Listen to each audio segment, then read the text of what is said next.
Historic birthdays, library love, and beanbag bashes. All this and more as the Stafford Weekly News starts now.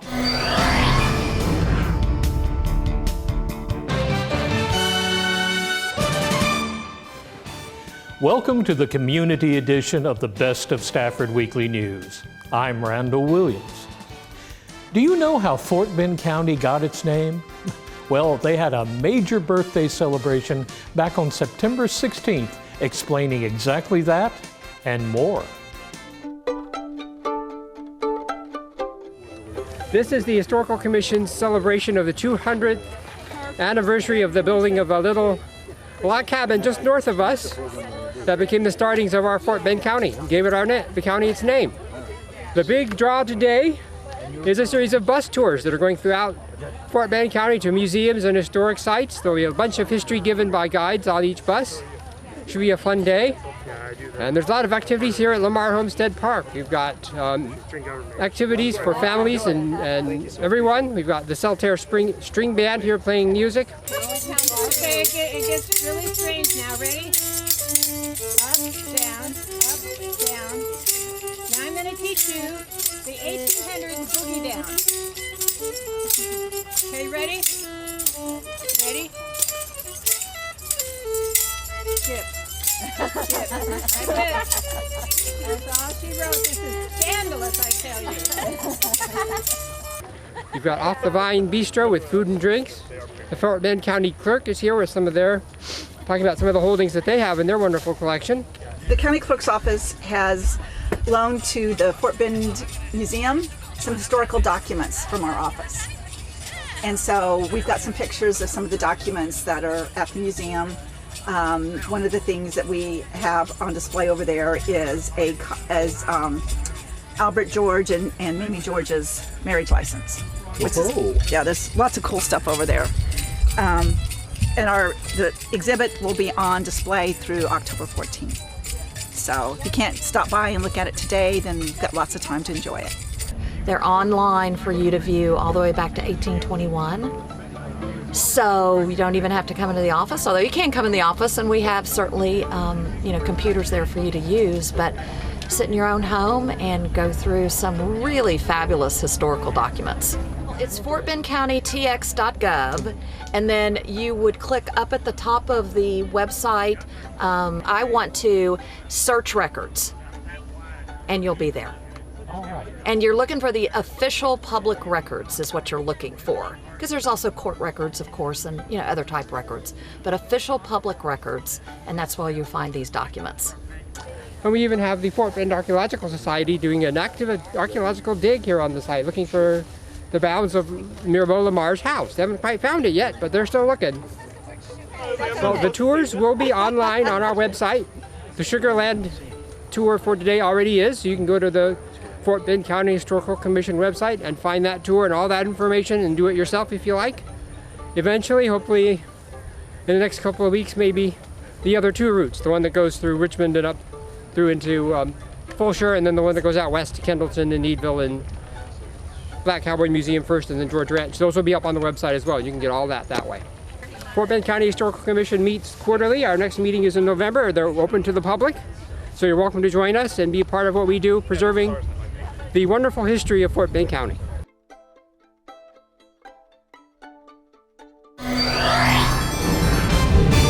Walking it off, next.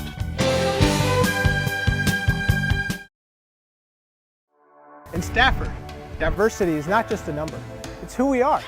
When you are here, you become part of the story. You can sleep well knowing we're always on the job and looking out for you. It's a great place for growth and opportunity. Tradition starts here. We teach your children and we stick around for your grandchildren. We are one. We are Stafford. This is the city of Stafford, and we are one. The Fort Bend County Library System is one of the best in the country. Small wonder since they've been at it for 75 years. Something like that deserves a party. And on October 14th, we were there.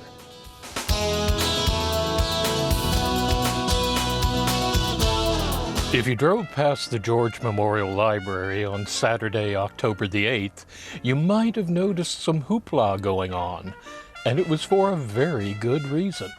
Today, Fort Bend County Libraries is celebrating 75 years.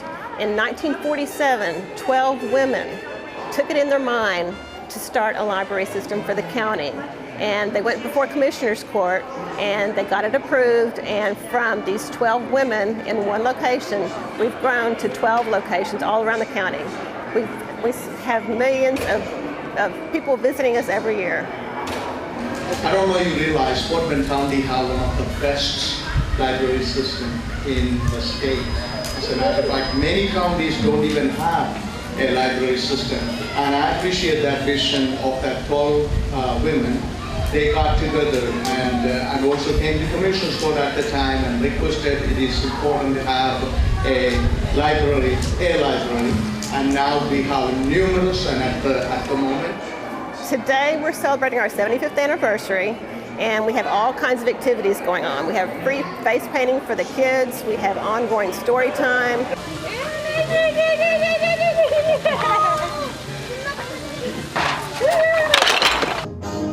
We have the swing dance lessons and swing dance music. We have barbershop quartets. Hello to everybody, hello to everyone. Now we are here to spread good cheer with songs and bits of fun. Come on and let's start the fun. We have radio mystery theater, all kinds of fun things for the whole family. We have a time capsule put together, and we have different newspapers representing this weekend and different magazines from all around the county. The Houston Chronicle had a big commemorative issue of the Queen's death, so we made sure to include that. We have our board of directors in there, the elected officials list is in there. We have a commemorative coin that we're giving to everybody, so that's included in there. And our plan is to store it in our genealogy and local history department. And 25 years from now, for our centennial, they can reopen it and see what life was like in 2022. No trip down memory lane would be complete without some vintage cars, which were out in the parking lot to be admired. And no library event is complete without a book sale by Friends of the Library. We owe a big debt of gratitude to a Friends of the Library organization who's sponsoring the entire event. For Stafford CSI, this is Randall Williams. The autism support group Hope for Three had a fundraiser on September 16th with a decidedly health-oriented event. Fernando Ramirez put on his walking shoes for this story. On this beautiful day, we're doing our walkathon, our family fun run for people with all abilities, and it's in celebration of our families living with autism and to really promote that kindness and caring and empathy in our community, and of course highlighting our autism families who we serve. We're trying to raise $30,000 and we're getting very close, we're almost there. So, it'll be a good day for everyone, and we look forward to having a lot of sunshine and fun while we do this. Well, this is a great opportunity for me as an autistic mom to give back to the community, especially to those parents who are just now getting the diagnosis. I remember when I first got the diagnosis, I had no idea where to get resources or how to connect with other families, and that's exactly what I found at Hope for Three. It's kind of a trending awareness campaign. More and more people are becoming aware of autism, and it's very important that people have the right tools, which includes emotional support, guidance from expertise, as well as just a stake in the community where you feel like you belong and you do have an equal place at the table like everyone else. So when you connect with organizations such as Hope for Three, you get to meet some other parents who are walking the same journey. And that is an invaluable resource because you get to ask questions about therapies, you get to ask questions about financial aid, which for parents with autism, kids on the spectrum, we know how expensive it can get to get some of these therapies and some of the services as well. And a lot of them don't know where to start. Organizations like Hope for Three provide a lot of information free of charge for these parents and also to connect. You make friends with parents who are in Pearland or within your area, and you get to have that friendship. You get to have somebody who gets it, to talk to whenever you have questions. We're here for you. If you don't get engaged, there's no way to grow.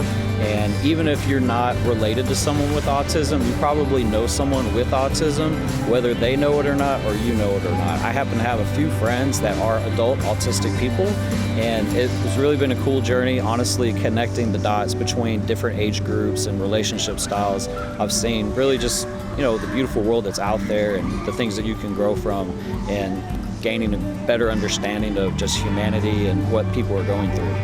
I do want to thank our sponsors.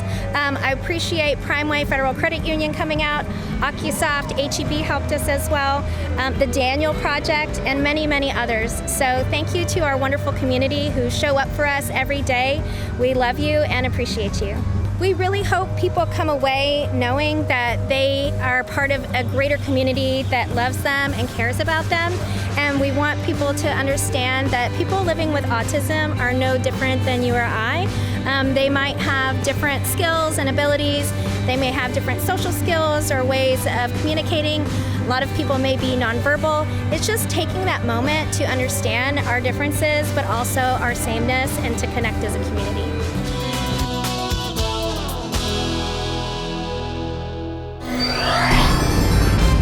Historic Hoopla, next. You can try, but you won't find another city like Stafford, Texas. Serving our community just like you like it. Taking care of you and your home since 1945. We believe in STEM to learn and STEM to earn. We're heading into college certified and career ready. As a former student of Stafford, I take pride in keeping our classrooms safe. We are Stafford, we are one.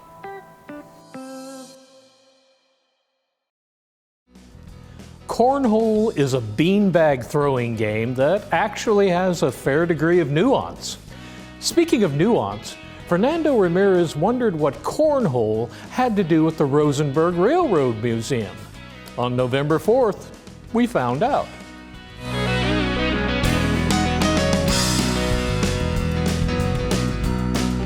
Cornhole is just it's a simple game. If people are familiar with washers, it's somewhat similar. You have two boards on opposite ends, about 27 feet, and you have four bags that used to be made with corn, and you toss it in the hole. If it lands on the board, it's 1 point. If it's in the hole, it's 3, and you net score, and it's a race to 21. This is a tournament that my wife and I thought about as another opportunity to raise funds for the Railroad Museum. And there are many leagues locally here, and I thought it'd be just great for these guys to have a different avenue to play, sharpen their game, but also while having the side benefit of helping out the Railroad Museum. So there's two levels of competition. One is beginners, almost non-competitive, and the other is competitive, where those experienced in the game can play, but the competitive is open to everybody. We're just trying to have a non-competitive, so beginners and those newcomers could have a safe place to play. Well, this is a beautiful place to be. It's historical to the county and to the state of Texas. Great property, and the fact that we have a real live railroad tracks next to us even adds more to it. But this is a great property, great space to do it. The weather's beautiful. I mean, really the stars couldn't align better for this event. Our director works very hard, having events throughout the year and just giving us the flexibility and allowing me to help fundraise for us. Cornhole is a huge sport that's taken off these last couple of years. All these guys behind me are in competitive play. We're excited to have it here because we have the beautiful layout, nice grounds to be able to house it. Yeah, I think right now it will be annually because there's another fundraising event in the spring. But yeah, I would love to keep this going. Again, this brings out 3 leagues locally, the different players, and play with different people that you may not.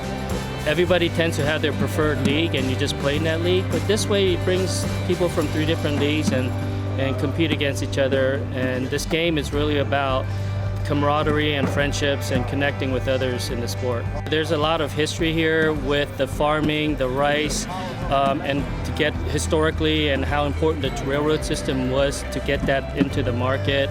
And kids may have a different feeling about learning history, but I love it, and this is a way for the community to always learn about how important the railroad and the farming is to this community. So I would love for this to draw attention to the museum and help the community support and educate our schools around and the families in the area. Some of these guys are from Rosenberg, so it's nice to know that they are here helping support this museum and, yes, draw attention to us, have other events here, continue having cornhole events. It'd be very nice to know that this will be a successful event and that in the future they'll consider supporting us for other events. If you were looking for fall-themed entertainment before winter set in, the place to check out was the George Ranch Historical Park. Fernando Ramirez went looking for the Great Pumpkin on October 21st and came back with this story. When guests come to the Pumpkin Roundup, they can see over 20 different varieties of pumpkins. Actually, we haven't counted. We think that's about the number of pumpkins they'll be able to see. We have displays set up all around the ranch house yard, just all sorts of fabulous visual wonders to take a look at and take photos with. We actually started last year. 2 years ago, I had some free time when I was in Dallas, and I went to the Arboretum. That was back during COVID times, and so we were looking for things outdoors, and ran across this fabulous display that they've done for about 18 years. And I immediately thought, this is what we can do at the George Ranch Historical Park. We've got lots of room, we've got the labor to do it, we just need to get the pumpkins. So we kicked it off last year, and this is our second year. Luckily, we have a fabulous designer. Lucas Chavez, who's with LC Floral Designs, does all of our design. And while he is a florist, he also has an amazing creative mind. I knew as soon as we decided to do this that we needed to get Lucas involved. And so he literally works with a crew of us, brings a huge carton of pumpkins out one at a time, and then tells us where to set them down. So he has this vision in his mind, and then we pull things out from around the ranch that he can design around, like old wagons and things like that. So it's pretty crazy the way he puts it together. We really call this, we ran across this word in the museum world, edutainment. There may be people that are not huge history fans, and so they haven't been here before, but the pumpkins will bring them here for the entertainment part. While they're here, we hope they'll go in, explore one of the historical homes, go around and check out the park, and so then they'll buy into the edutainment. They don't know they love history until they come here, see the pumpkins, and then think, hey, let's go out and see what else this place is about. We're going to have the exhibit up through Thanksgiving, through the Saturday after Thanksgiving. It's really not just a pumpkin patch. We know that it's Halloween time, but our concept is that we are celebrating fall. So it's really to come out, take fabulous pictures, see the unusual creative things we've done with our old historic pieces and all these fabulous pumpkins, and enjoy some cooler weather. We will have a few activities on Halloween. That's the weekend after Texian Market Days. And then we even have Christmas events coming up. So I hope everybody will check our website, which is georgeranch.org, and see what's coming up in December. We have had a great year in 2022. We had more school students this spring, and they're our major focus during the week. We had more school students this spring than we have had in the past 10 years. So we're very excited. Our schools are back. Fall is very busy, and now with all of this fabulous pumpkin display and Texian Market Days, you can come out and have lots more fun this fall. We really hope everyone will come out and see the Pumpkin Roundup. I think you'll be surprised at what you find. As I said, it's not just a pumpkin patch. We don't even sell them. They're just to come out and explore and see how we've put together some very creative things for people to enjoy. So we hope everyone will come out by the end of November and see the pumpkins. When was the last time you went to a garden party? No matter how long that was, the George Ranch can beat it. On September 23rd, Fernando Ramirez stepped in the time machine to boogie down 1860s style. Our 1860s garden party here, we just have some games, the Victorian era. Any excuse to have a party was a good excuse. And so beautiful weather outside today. We have some wonderful people out here with us. and we just have some refreshments, tea, lemonade, some cookies, and playing some games. So it looks like they're mostly playing croquet and what we call graces. Graces is these round hoops with 2 sticks. They toss to each other.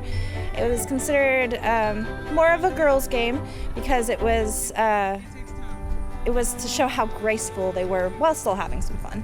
A little history behind the actual structure itself. It was built in the 1850s. It was originally located in the Brookshire, Fulshire area, but it was moved out here in the early 2000s. And it's here to represent the second generation of the family that originally ranched this land. And that generation is the Ryan generation. So the first generation out of the 12 children, their oldest daughter is very successful. And we tell her story out here.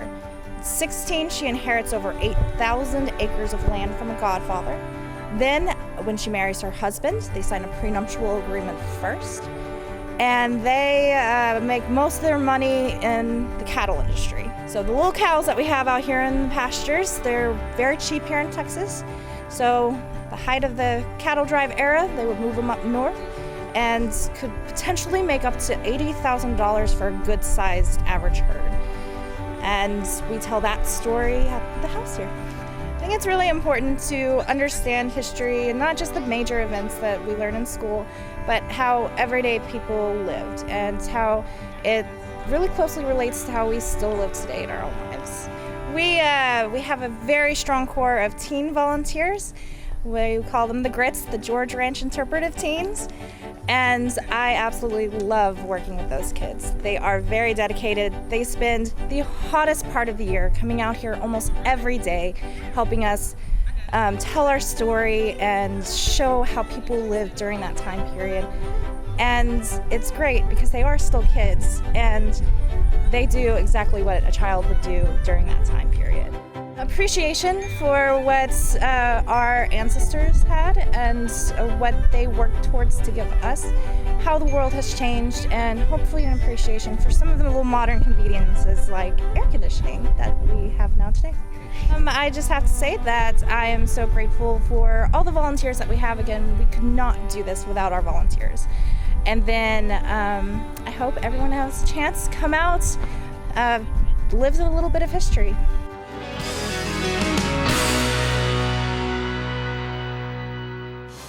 That's a wrap on our Best of Stafford Weekly News for now. Thank you for joining us, and we'll be back soon with more top news from the last season. For everyone here at Stafford Weekly News, I'm Randall Williams. May all your news be good news.